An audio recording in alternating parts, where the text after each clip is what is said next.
The Justice Department says it's fired a staffer after she admitted to flipping off and cursing at a National Guard member in D.C.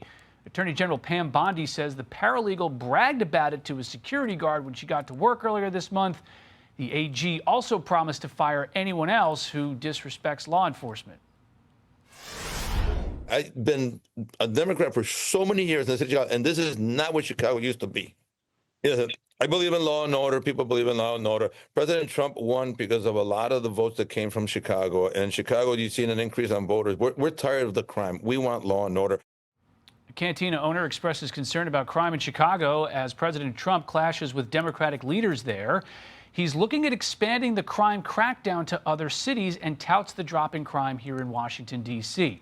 For more on this, let's welcome Fulton County, New York Sheriff Rich Giordano and Chicago Alderman Raymond Lopez. Gentlemen, thank you for joining us this afternoon.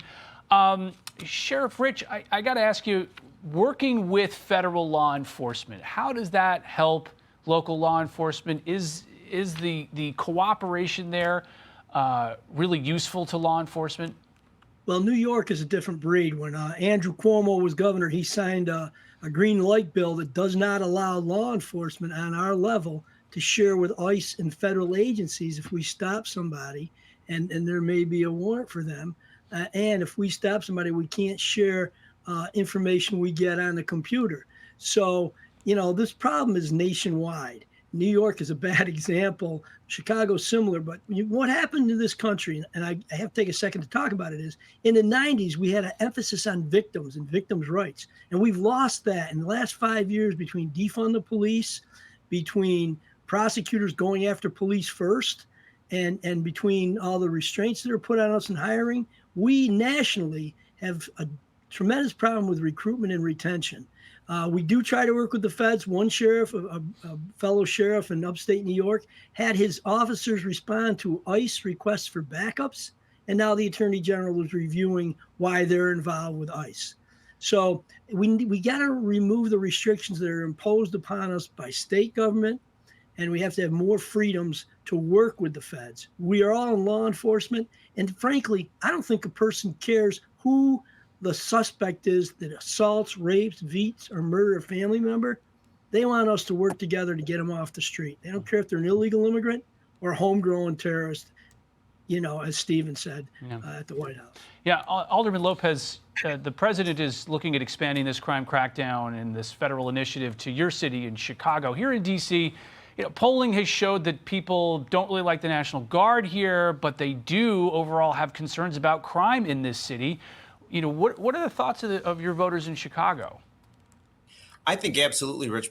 Chicagoans want to feel safe in the city of Chicago. They want to know that they can leave their homes and come back safely. They could go to work. They could sit on their front steps, and their kids can go to school without being shot at. I had 2 teenagers shot in my community this weekend alone. So when I hear my Democratic colleagues tell me, don't worry, crime is down, Trump stay home in Washington, I have a real hard time accepting that. And the fact of the matter is that we've always coordinated and cooperated with the federal government and our federal agencies to bring public safety to the streets. We work with the FBI, the ATF, the DEA, and all of a sudden now we don't want to work with them, but we still want their grant money. So there's a serious disconnect in what's going on here on the ground. But overwhelmingly, anything that helps bring peace, as we've saw bring increased public safety in Washington, D.C. over the past 30 days, they want that here as well. Sheriff, part of what's going on here in Washington, D.C. is the federal presence is extremely high profile. You have National Guardsmen in all the tourist areas, the National Mall by Union Station where people come in. Do you think that helps? Does that help deter crime? Does that help the president's case? Or on the other end of it, do you think that some people might look at it and say, this is a little too heavy-handed, that should be a little more behind the scenes? Well, traditionally, D.C. is different because it's the District of Columbia, but I think it's a big deterrent to just have the presence of people in uniform on the street.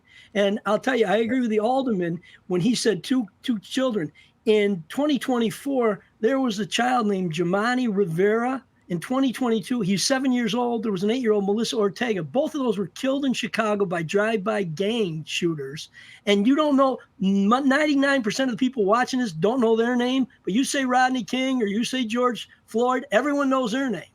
So the media, and not necessarily Fox, but the media the politicians and the activists who've got this in their mind that we have to focus on the accused, the defendants, and we're too heavy-handed. They don't understand. We don't police. There's a phrase they use. You're over-policing. We don't over-police. We police to where the crime is. Yeah.